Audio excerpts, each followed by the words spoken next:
If visiting the Pyramids of Egypt, you might, like us, be tempted to stay at the Giza plateau for the view. But let us show you why staying in downtown Cairo was a better option, on the banks of the river at the Kempinski Nile Hotel.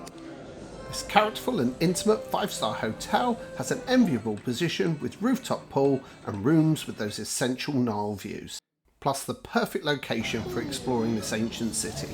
So is this the best place to stay in Cairo? Come with us to find out.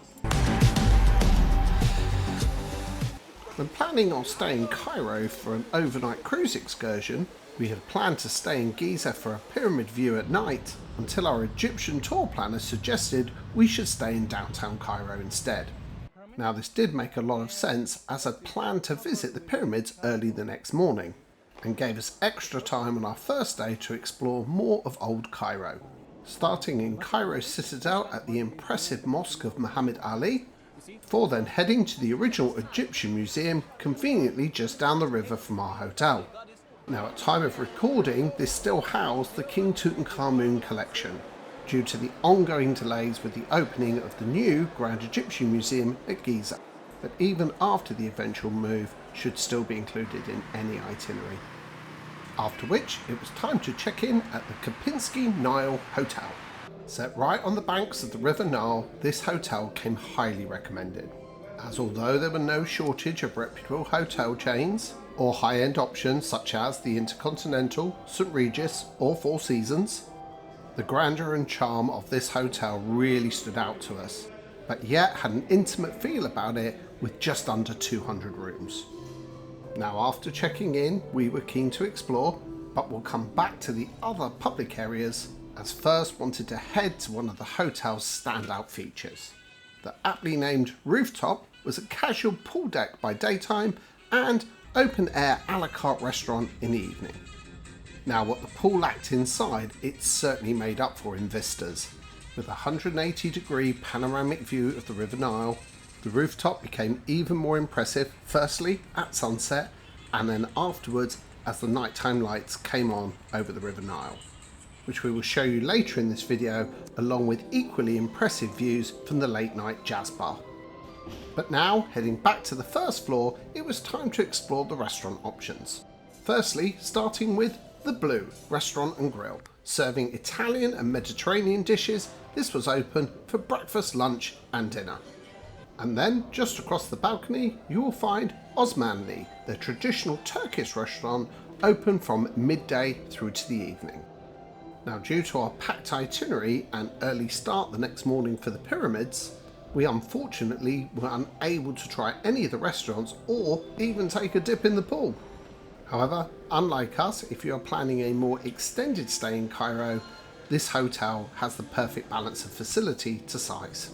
Now we paid $380, so just under £300 sterling for one night in an upgraded Nile View room.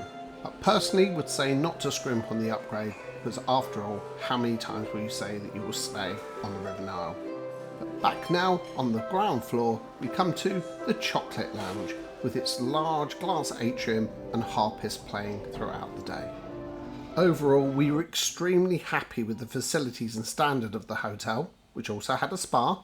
And if you continue to watch to the end of this video, we will show you a comparison with the hotels we were considering down at the Giza Plateau, and the only one recommendation we would give for staying at the pyramids. Room 6102, which is a Nile Deluxe. Straight in to bathroom, a set of two folding doors. WC behind the screen there, no one needs to see that. Nice big vanity. Lorraine was stressing there would be a hairdryer, which there is. Big bath shower combo, which believe you me, after a day in Cairo City in this heat is very much needed. Wardrobe, usual digital safe, those kind of bits. A mini bar in there, complimentary water, again very much needed. Work desk, that's not happening this trip. And obviously the big comfy king size bed. But this is the reason we booked. And they managed to give us a nice high floor. And most importantly, a balcony. And the noise of Cairo. A fantastic view up to where we've just come from the British Museum, the Cairo Tower.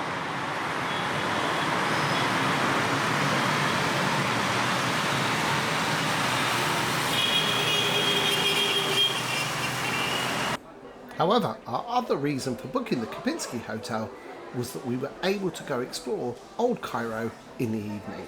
Now the drive from Giza is about 30 minutes, but without busy evening rush hour traffic.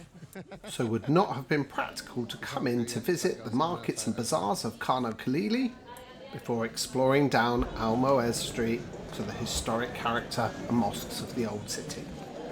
So make sure you check out our previous video where we show you in depth our tour of Old Cairo, including this incredible rooftop restaurant at prayer time, and how we made all our arrangements for our own private tour, complete with driver and Egyptologist, for the same price as a set cruise ship excursion with overnight hotel. But for now it was time to head back to the Kempinski, as the next morning we had an early start to be at the Pyramids for opening.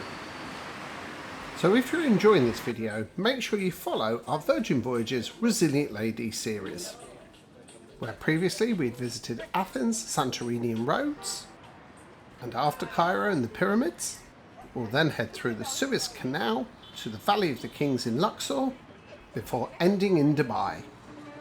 But most importantly, we please ask that you hit that like and subscribe buttons. It really goes a long way in helping support this channel and for us to bring you even more content like this in the future. Many thanks. So it only seemed fitting that we end the evening with a nightcap at the Jazz Bar, a stylish lounge with fantastic views.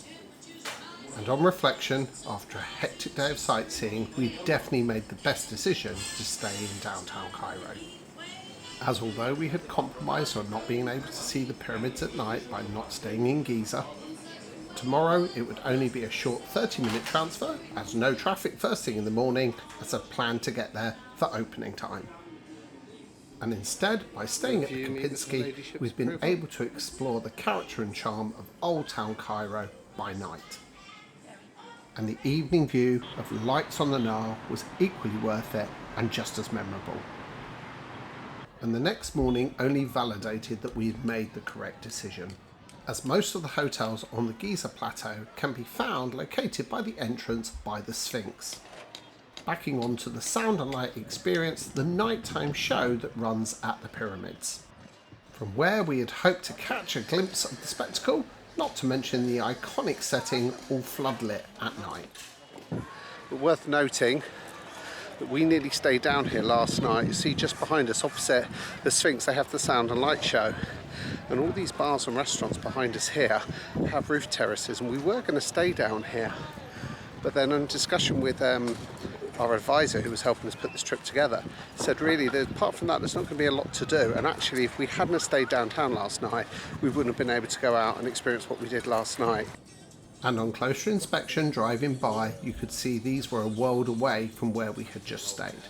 With all the hotels being independently operated, the standard of these varied hugely, so would need to do thorough research on your chosen accommodation. And the more rustic setting could be a little overwhelming for the more nervous traveller.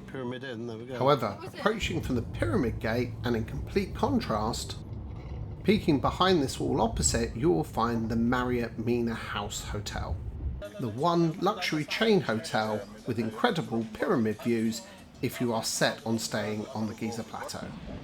So make sure you subscribe for our next episode where we show you how to beat the crowds and climb the Great Pyramid of Khufu, and see the difference in the crowds just before we leave. And having worked up an appetite, we'll show you a great spot for breakfast with fantastic views that was absolutely deserted. After which we take in the iconic Sphinx before heading for a preview of the new Grand Egyptian Museum and address the ambiguity around the grand opening day. And lastly, we visit the older and less crowded Step Pyramid at Safaga before heading back to the ship. So we hope you've enjoyed this video and check out others in our series or one of our many other destination videos. And please drop us a like, comment or a share, But most importantly, thanks for watching and hope to see you again soon.